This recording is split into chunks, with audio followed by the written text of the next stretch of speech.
I'm doing fitness. I'm not checking my phone. I don't have, social media wasn't a thing. You didn't have to deal with any kind of bullshit like that. But you could just scrub away bad relationship toxicity out of your life. So we do that deployment. It was a long stand down. It was really eating away at the boys, the overall collective. Long story short, we deployed in a big joint fashion, and the Rangers had an issue. Back to Iraq, you deployed. Back to Iraq, back to Baghdad. Had all the assets, third time, full rotation, and it was awesome. Like the target set we inherited was amazing. Like we were going to be getting it. And I think we were there for 10 or 15 days, and we were just feeling ourselves out, the asset schedule and everything else, like all the things that actually make the machine run, we were slowly figuring out. I was a team leader at the time. So I'm in all the briefings, I'm in all the meetings, and the Rangers go out and they get into a firefight and they kill a guy. And it happens to be one of the Sheikh's son-in-laws. And they threw some political shitstorm into the air and they stood us down for 90 consecutive days. So we have all the task force people there, we have everything, helos, everything. And every day they'd come in, roll 24, roll 24. Should be on Friday. It's a long weekend, it's a 4-day weekend. On Tuesday we'll get an update. Friday we'll get an update. And they kept doing that the entire time. So I mean, you can imagine. Yeah. Got a bunch of guys overseas that just want to fight, just want to get out of the door, and you're not letting them, and you're not telling them why. Like, we didn't do anything. I didn't shoot that dude. I wasn't on that target. None of our people were. Why are you punishing us? Then you got to feel being a political pawn. Then you realize that it was nothing to do with us. Just some guy flexing is not going to let you do your job. But it eroded the cohesion of that entire organization. Like, we were at each other's throats, man. Yeah. It was bad. Just the living conditions, like you wouldn't see people for days. There was no reason to have a meeting. It's like we weren't training. We were just rusting. And luckily, Barrett kind of pulled us out of that, and he'd have basically pulled all the guys together. We do CQB, we go to flat range, we started training that group within the group. That spread the collective, and we kind of just, it took a little bit, but we all got back on step. And on around the 90th day, he came in and he said, fuck it, we're moving. And we lifted that entire package and we drove it down the road a couple hours to Fob Warhorse, and we set up there. And it was busy. Like it was everything we wanted to do.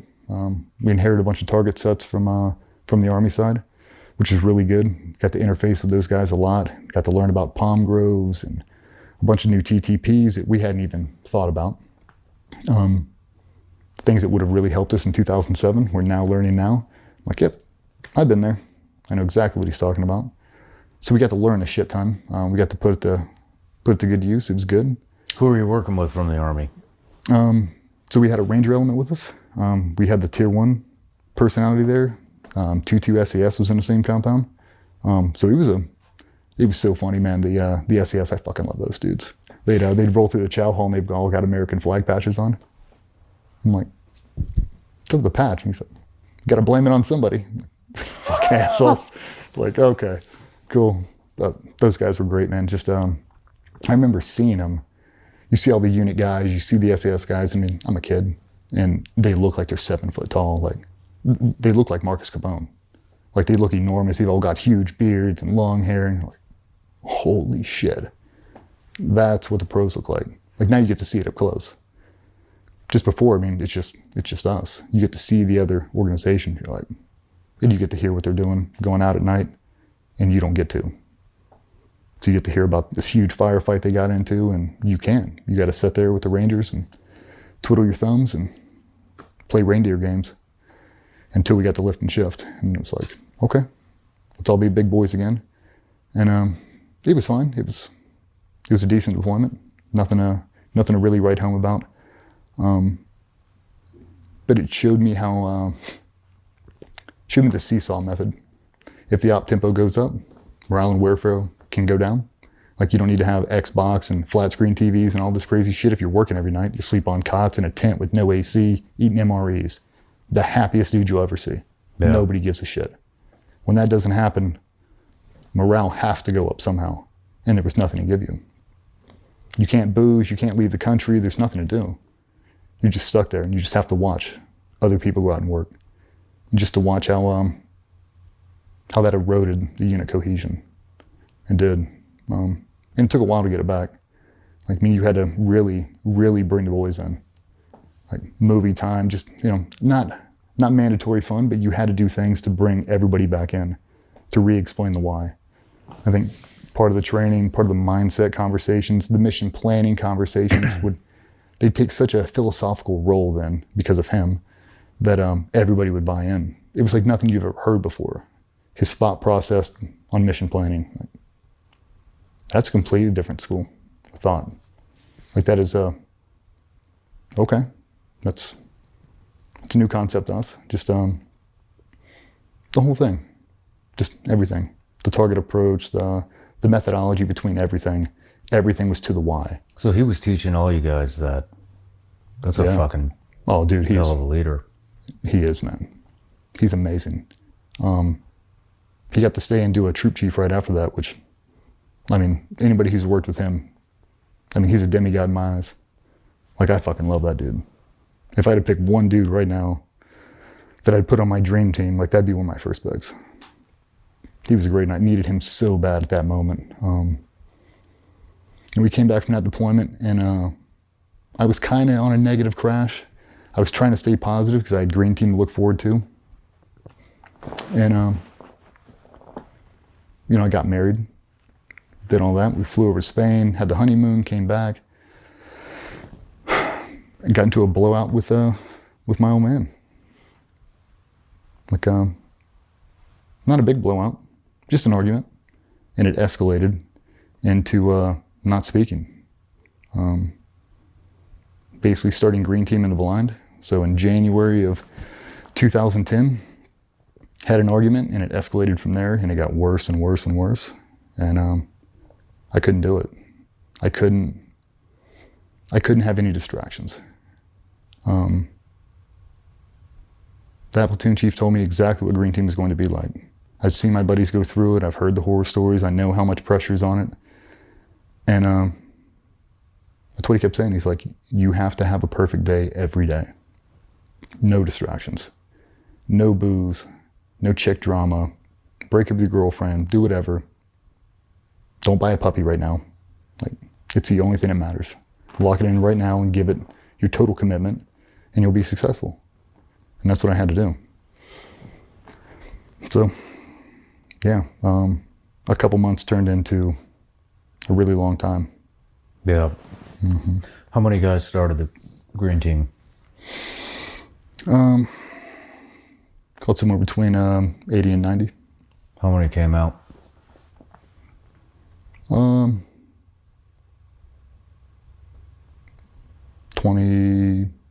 22. Not many. Low 20s? Yeah. You want to go into any of that? Yeah, we can. Let's do it. What do you want to talk about? Let's talk about the first day of green team. What happens? We show up and you do a screen test. Show up and do a physical test. It's the only known in the entire selection process. You know exactly what it is. It's written on a piece of paper. Everybody knows what it is. And it doesn't matter. That is the most stressful thing you'll ever do. It just is. It's by design. You know, it was like a dream come true just to be there. Until we started the screen test. And you get a bunch of dudes, a bunch of the guys that have already made it, come out and they watch you. And they hold for you for sit-ups. They count your push-ups. They count your sit-ups. They tell you if your pull-ups are right. And that is a very intimidating thing. Like you're a college football player and you're coming out for your pro debut and Tom Brady's throwing footballs to you. Oh shit. Yeah. No pressure. And back in the day, they looked like Vikings. I mean, super long hair, big long beards, and they looked fucking mean. They did, and it was intimidating, and I loved it. I did, man. I got off that bus, dude. I used to take Benadryl before green team. I get so excited. I get so amped up. I take Benadryl to try to calm myself down. It was like a cheap man's beta blocker. But I loved every minute of it. It was two different schools of thought. You could try to survive it. You could try to polish all the way through and come out at the end and be more capable. My advice that I was given to me was take every day like it's your last day and try to absorb as much knowledge out of that fucking place as possible. And that's what I did every day. There's a lot of pressure to perform. We talked about that addiction. Every day you want to perform, and the fear of, because now I had that falling out with my parents, the thought of not making it now really set home. The thought that I would have to come home and look at Patsy after all the shit she's been through and tell her I didn't make it. I couldn't fathom it. It haunted me at night. Wasn't sleeping. Yeah, the pressure consumed me. I try to use it to my advantage, but it's hard, man. It's hard when every day. It's like you see the best dude I've ever worked with just got dropped. Like, why the fuck am I still here? I don't really care. So one more day. Do they tell you why you get dropped? Yeah. They do? No, yeah, they tell you. I mean, it's team guy to team guy. They tell you exactly why. And looking back on it now, that's exactly how it has to be, because you know what the end state is. Like, I mean, it's hard for people to hear, like, your ego gets put in check, but you're not good enough to be here. Whether that be a personality thing, a performance thing, it doesn't really matter. Like, you can try to come back or you can't. Does everybody have the option to come back? No. Or you have to be invited back? I didn't invite back. Do you go through the screening again, or they give you a class up? I'm sure it's different every time. I know a lot of guys have to rescreen. Some guys will stay there and they'll roll back if they get hurt or they mess something up. It's kind of like Hell Week in the sense if you get past a certain block, sometimes you don't have to redo that block. Unless you really mess it up, you got to redo the whole thing. Which, I mean, that's what most people don't realize is how hard that place is physically. Like the screen tests are double what it is to get in the buds. That's the bare minimum. Like if you're not cranking out 120 push-ups, 140 sit-ups, 30 pull-ups, like you're last.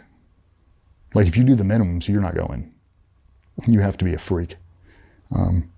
Which was good. We were afforded a lot of time to train and get ready for it, and a lot of time in the shoot house, a lot of time shooting, mentally preparing for it. And that was right at the height of like the human performance aspect. So we had a badass strength conditioning coach at Group 2 that really helped us out. He went over to the Eagles and runs their stuff.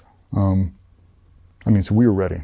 Like the crew we had assembled, I mean, that was as prepared as you could have been. Oh shit.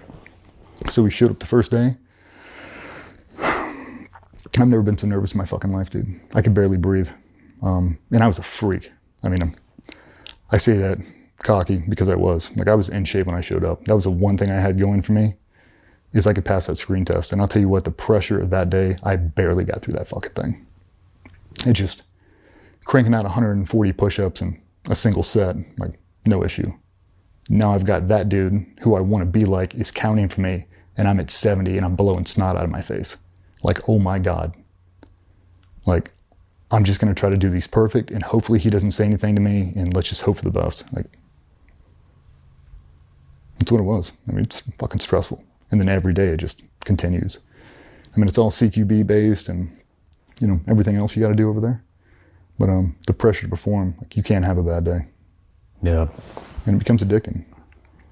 Like, what would you say got most guys? CQB. CQB? I mean, that's all, yeah. Yeah. And you get a couple guys for some other stuff, some jumping, some personality stuff. The officers have a hard time at the end because now it's all the pressure's on them. But no, man, it's a humbling experience. What's the pipeline look like? What are the different blocks of training? I mean, not how much I can really get into, but I mean, it's basically if you were to assault a target, it's basically what it is. A bunch of CQB, a bunch of shooting, a bunch of jumping, you do all the land warfare type stuff, and then it's all the other external stuff you have to do. Do they tie it all together at the end? Yeah. Like a big, a couple exercises? Or... Oh, yeah. Okay. And I mean, it's as real as it could be. Like, it feels real. So what's it like when you when you graduate, when you're in?